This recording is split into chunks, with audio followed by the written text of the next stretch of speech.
गया येथे महाबोधी महाविहार बौद्धांच्या हातात सोपविण्यात यावा याकरिता 12 फेब्रुवारी 2025 पासून आंदोलन सुरू असून त्या आंदोलनाला समर्थन देण्याकरिता आज दिनांक 16 मार्च 2025 ला शांतिवन बुद्ध विहार येथे हल्लाबोल आंदोलन करण्यात येऊन निदर्शनास करण्यात आली।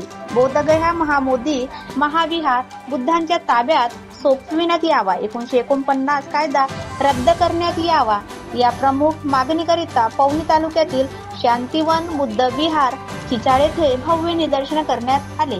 बिहार सरकार मुर्दाबाद, नितीश कुमार मुर्दाबाद, विहार आमचे हक्काचे आहे, कुणाच्या बापाचे, महाबोधी महाविहार बौद्धांच्या ताब्यात द्या, तथागत गौतम बुद्धांचा विजय असो, बाबासाहेब डॉक्टर बाबासाहेब आंबेडकरांचा विजय असो, सम्राट अशोक यांचा विजय असो अशा प्रकारे नारेबाजी करण्यात आली। या निदर्शनास भदंत शिलभद्र, भदंत नागशेन महादेव, भदंत विनय बोधी महाथेरो, विनय ढोके बौद्ध यांनी मार्गदर्शन केले।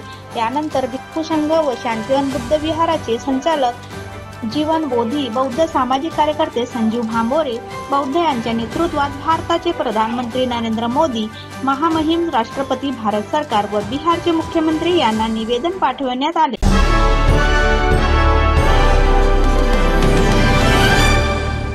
मध्ये 6.5 करोडचा म्हणजे संतांचे महापुरुषांचे विचार या ठिकाणी रुजव असे आपले जीवन बोधी बौद्ध हे आपल्याला मार्गदर्शन करतील आणि आपल्या आज आपला मोर्चा शांतीच्या मार्गाने आहे, उद्या क्रांती बी सुद्धा होऊ शकते। तर आपण याबद्दल काय सांगाल? मी शांतिवन बुद्ध विहार चिचाळ तसेच महाबोधी उपासक संघाचा महासचिव या नात्याने या ठिकाणी आज जे आंदोलन इथे उभारण्यात आलेलं आहे,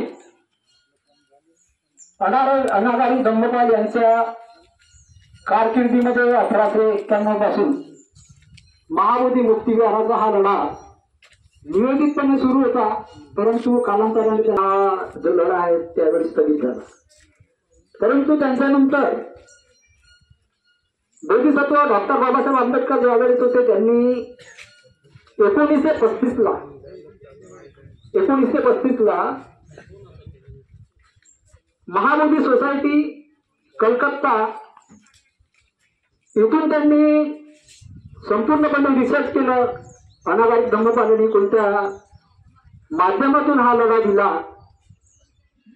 त्या सर्व विषयाचा त्यांनी अभ्यास केला आणि 1935 ला त्यांनी तत्कालीन ब्रिटिश सरकारला बुद्धांचं हे महाविहार आहे हे हिंदूंचं असून बुद्धांच्या ताब्यात का असू नये या संबंधी त्यांनी निवेदन तयार केलं होतं।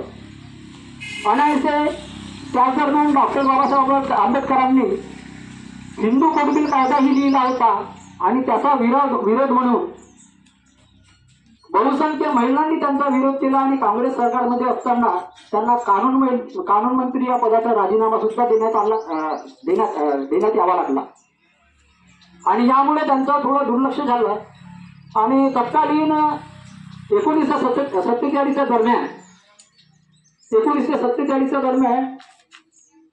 ज्यावेळेस बाबासाहेबांनी हा मुद्दा मांडला होता ब्रिटिश सरकारच्या समक्ष, काँग्रेस सरकारने त्याच वेळी त्यांचे डोळे उघडले की अरे डॉक्टर बाबासाहेब आंबेडकरांनी महाबोधी विहाराच्या मुक्तीकरिता आंदोलन छेडण्याचा प्रयत्न केलेला आहे आणि ते प्रयत्न दिसत आहेत।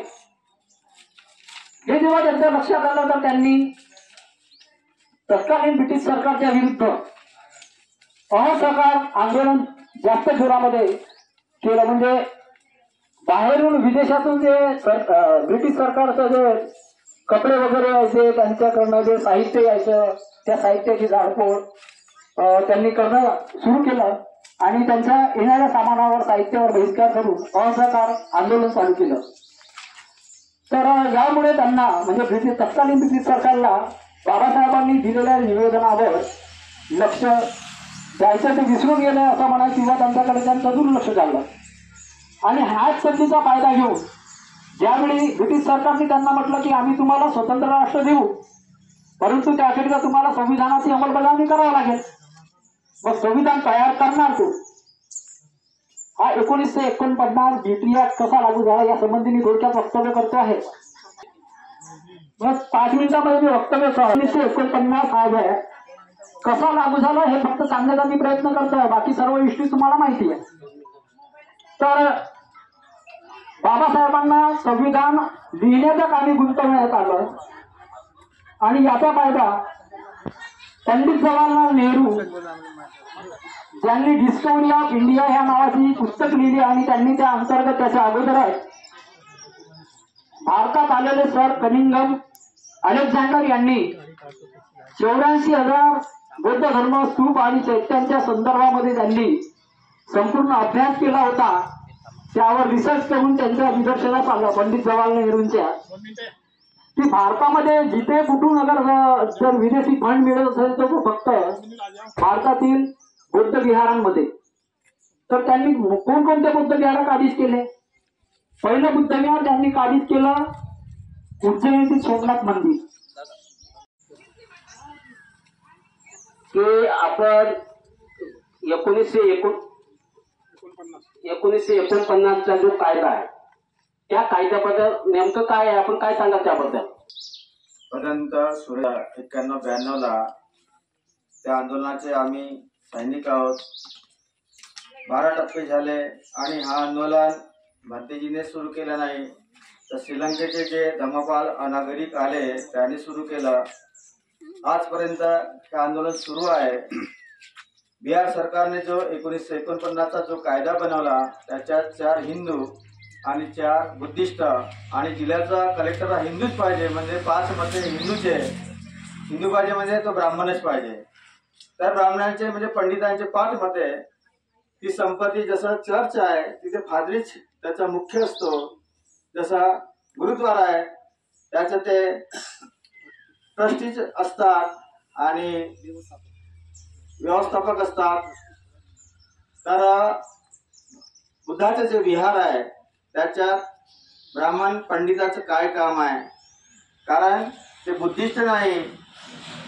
म्हणून जो 1949चा जो कायदा नेहरू सरकारने जो बनवला बिहार सरकारला धरून, हा कायदा रद्द करून तो विहार महाविहार, कारण जे लाखो करोड रुपयाचं आजपर्यंत जे अर्थसहाय्य मिळालं बिहार सरकारला, त्यांनी पंडित लोकांनी शेंडीवाल्यांनी ब्राह्मणी व्यवस्था मजबूत करण्यासाठी वापरला. इथल्या 85% लोकांवर अन्याय अत्याचार केला आणि संविधान 1949ला लागू झालं तेव्हा तो कायदा जो आहे 1949चा तो रद्द होतो. तर हे जो कायदा आहे तो 1949चा कायदा रद्द करून तो विहार महाविहार बौद्धांच्या ताब्यात दिलं पाहिजे. तर या कायदा रद्द करण्यासाठी संपूर्ण जगात आंदोलन सुरू आहे आणि या आंदोलनाची सरकारने दखल घ्यावी. नाहीतर येणारे जो काळ आहे बुद्धिस्ट लोकांचे या साऱ्या जगात या पंडित जी व्यवस्था जी निर्माण झालेली आहे संविधानाच्या माध्यमातून, त्यांनी संविधान हायजॅक केलेलं आहे. तर इथले जो बहुजन समाज आहे तो जागृत होत आहे, त्यांना माफ करणार नाही. म्हणून बिहार कायदा रद्द करून तो महाविहार बुद्धांच्या ताब्यात दिलं पाहिजे. आणि आमचा मागील 12 फरवरीपासून महाबोधी महाविहार बौद्धांच्या हातात आलं पाहिजे याकरिता आंदोलन सुरू आहे. त्याबद्दल या ठिकाणी शिवभद्र भंतेजी या ठिकाणी उपस्थित आहेत. तर आपण त्याबद्दल काय सांगा? मी असं म्हणेन या आंदोलनाला सगळ्यांचा बौद्ध जणांचा पाठिंबा आहे.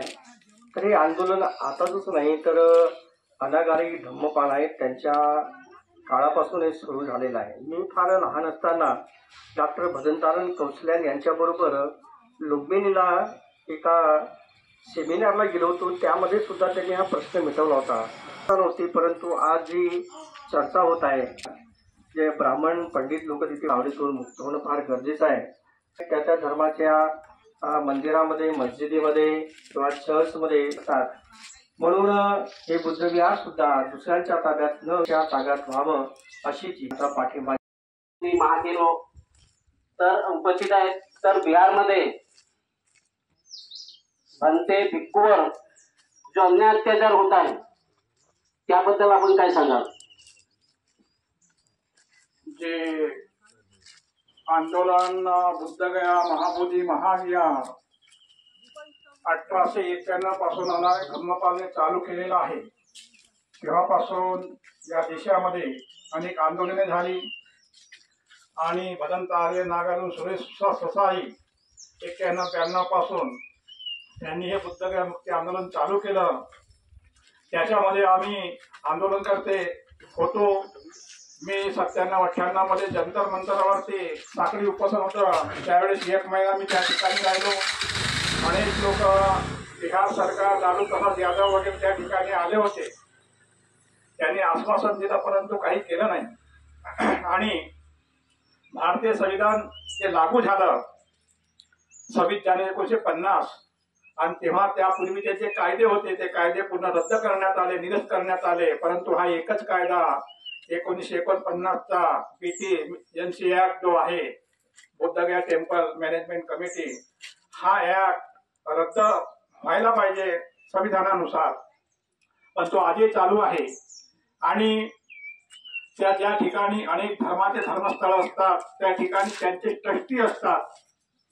चर्चमध्ये सर्व ख्रिश्चन असतात, इस्लामचे गुरुद्वाऱ्यावर सर्व मुसलमान असतात आणि शिखांचे सर्व शीख लोक असतात, जैनामध्ये जैन असतात, गिरजाघरामध्ये ते गिरजाघर त्यांचे सर्व असतात. पण बुद्धगया या कमी समितीमध्ये हे सर्व जे पंडे आहेत, ब्राह्मण आहेत, जबकि यांचं त्या ठिकाणी कुठल्या प्रकारची श्रद्धा नसते. त्यांच्यामध्ये फक्त जो बौद्ध देशातून जो पैसा येतो, जो दान येतो, तो दानाचा उपयोग बौद्ध धर्माच्या प्रसाराकरिता लागत नाही आणि तो पैसा दुसरीकडे वळवला जातो.